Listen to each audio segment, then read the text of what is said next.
है जिसे गुलामों के नियम में ही आज बांध के रखा गया है। जो गुलामों के नियम हैं उनका भी पालन नहीं हो रहा है। कोई भी विभाग गुलामों के नियम का पालन नहीं कर रहा है और ये सभी राजनेताओं के चरण सेवक बन गए हैं।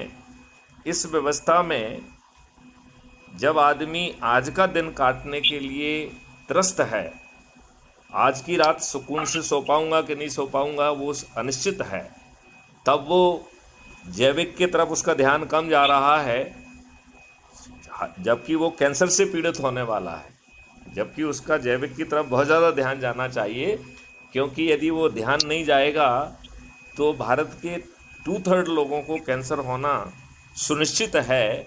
ये मेरा प्रेडिक्शन है। ये सही क्या है, मैं सहमत हूँ इस बात से आपकी। तो जैविक जो संसार है आपका, ये जो जैविक पद्धति है, इसको मैं चाहता हूं कि आप विस्तारित करें। जो बात मैं कह रहा हूं, मैं चाहता हूं कि इसको अच्छे भारत के संकल्प से जोड़ा जाए तो आम के आम और गुठलियों के दाम मिलेंगे। नहीं तो मैं तो उस दिशा में हूँ ना, आप उस दिशा में काम कर ही रहा हूँ। बल्कि अभी मैंने ये तय ही किया है, हम पहला प्रोग्राम नवंबर में कर रहे हैं। ओके। पहला प्रोग्राम, क्योंकि मेरी तो तबीयत ठीक नहीं, तो मैं शारीरिक रूप से कुछ कर नहीं पाता था अभी तक जी। तो बहुत सारी चीजें रुकी पड़ी थी। आप जो है झारखंड गए हैं तो ऐसा नहीं है आप कर नहीं रहे, आप कर रहे हैं। आप नहीं तो अब मैंने ये अपनी हेल्थ को सिलेक्टिवली अपने लाभ में यूज कर रहे हैं। नहीं तो मैं ये तो ऐसा है हेल्थ बाधा बन रही है, नहीं तो जो आपको करना है वो तो आप कर ही रहे हैं। सर ऐसा है, मैं पहली बार झारखंड गया था और मैं इस काम के लिए नहीं गया था झारखंड। मैं आपको साफ बता दूं, मेरे बहुत क्लोज मित्र हैं, उनकी डेथ हो गई थी। ओहो। और उनकी बेसिकली उनके परिवार से उनको मतलब कंडोलेंस अपनी प्रे करने गया था। वो हमारे जैविक के बहुत बड़े सहयोगी भी रहे हैं। अच्छा। तो अचानक से मैंने कहा कि जब मैं वहां पहुंच ही गया हूं तो उसका लाभ उठाते हुए मैंने सोचा कि मैं एक छोटा सा प्रस्ताव डाल के चला जाता हूँ। अगर इनका इंटरेस्ट होगा तो ये बुलाएंगे, नहीं तो कोई बात नहीं। तो मैंने उसका मतलब जाना तो मुझे मेरे मित्र की वजह से था, इसका मैंने एडिशनल लाभ ले लिया। हाँ, लेकिन मैं सहमत हूँ आपसे कि अब मैं नवंबर ऑनवर्ड्स मैं कुछ एक्टिविटीज प्लान कर रहा हूँ, क्योंकि डॉक्टर ने यदि हम एक चीज को साथ लें, एक तो हम पहले ये बताएं कि अच्छा भारत है क्या, और दूसरी बात हम उसमें ये रखें कि भैया इस अच्छे भारत में यदि आपको कोई चीज कमी दिख रही है तो वो बता दो। तो उसमें हमारी 2 अप्रोच होंगी। एक तो अप्रोच है कि यदि वो चीज़ उसमें वहाँ बैठी हुई है, आप नहीं देख पा रहे हैं, तो मैं आपको दिखा दूंगा, देखो भैया यहाँ बैठी हुई है, ठीक है ना। भाषा में हो सकता है वो विस्तारित ना हो, या यदि वो कोई नई चीज़ है तो जोड़ लेंगे। जी। और चूंकि 21 जो है एक वैदिक नंबर है, तो यदि हम नई चीज़ भी जोड़ेंगे तो उसको इंटीग्रेट करेंगे किसी पॉइंट के साथ।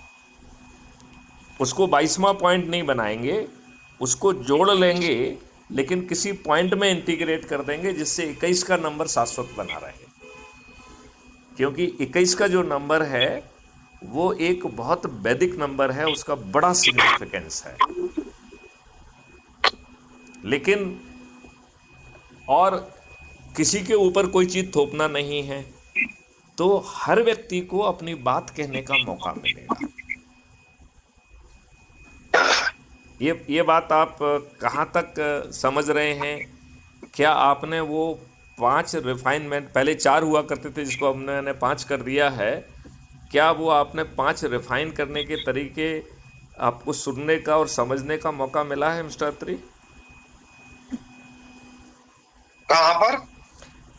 ये कोई भी मॉडल्स, कोई भी चीज़, कोई भी बात किसी के ऊपर थोपी नहीं जाएगी। ये बात मैं बार बार दोहराता हूँ और बार बार जिक्र करता हूँ कि 5 रिफाइनमेंट के तरीके होंगे। क्या वो आपने रिफाइनमेंट स्ट्रेटेजी को समझा है? क्योंकि यदि आप उसे समझ लेंगे तो जब आप अपने ग्रुप में चर्चा कर सकते हैं तो आप बता सकते हैं कि भैया ये ऐसा नहीं है कि आपके ऊपर थोप दिया जाएगा। इसमें हर व्यक्ति को अपनी बात कहने का मौका मिलेगा और बड़े साइंटिफिक तरीके से बात कहने का मौका मिलेगा। मैं इस नहीं, मैंने तो अपने ग्रुप में आपके सारे डॉक्यूमेंट शेयर किए हैं और नहीं, मैंने ये कहा है कि मैं स्पेसिफिक क्वेश्चन, ये डॉक्यूमेंट अभी बना दूंगा मैं, आपने ठीक कहा। उसका एक डॉक्यूमेंट नहीं बनाया है कि रिफाइनमेंट स्ट्रेटेजी, मतलब कोई भी व्यक्ति, इवन देश का प्रधानमंत्री भी अपनी बात आपके ऊपर थोप नहीं पाएगा। जी जी जी ये बहुत ज़रूरी है, क्योंकि देखो हमारे देश के संविधान ने आपके विवेक के अनुसार, आपके हिसाब से क्या शक्ति दी है प्राइम मिनिस्टर को। मैं यदि उसे देखता हूं तो मुझे ये चीज़ जी समझ में आती है कि देश के प्रधानमंत्री को केवल एक ही शक्ति है, वो शक्ति है जी काउंसिल ऑफ मिनिस्टर के नाम रिकमेंड करने की। जी जी इसके अलावा कोई दूसरी शक्ति मैं नहीं देख पाता हूं। मुझे बाकी सब शक्तियां काउंसिल ऑफ मिनिस्टर में निहित हैं। इस बात जी से जी आप कहां तक सहमत हैं? नहीं, बिल्कुल ठीक बात है, लेकिन काउंसिल ऑफ मिनिस्टर का नाम रिकमेंड तो प्राइम मिनिस्टर करता है ना। नहीं नहीं, उसमें प्रॉब्लम नहीं है। हमें तो प्रॉब्लम ये है कि हमारा प्राइम मिनिस्टर उनको कंसल्ट ही नहीं करता है। जैसे तत्कालीन प्रधानमंत्री हाँ ये जवाहरलाल एक मिनट, मैं उसको विषय वस्तु के साथ पुरानी और नई दोनों चीज़ों को कहते हुए आपको स्पष्ट करता हूँ ना। जैसे जी जवाहरलाल जी नेहरू ने जब हमारी जीतती हुई सेना को ना तो सेना के अध्यक्ष से पूछा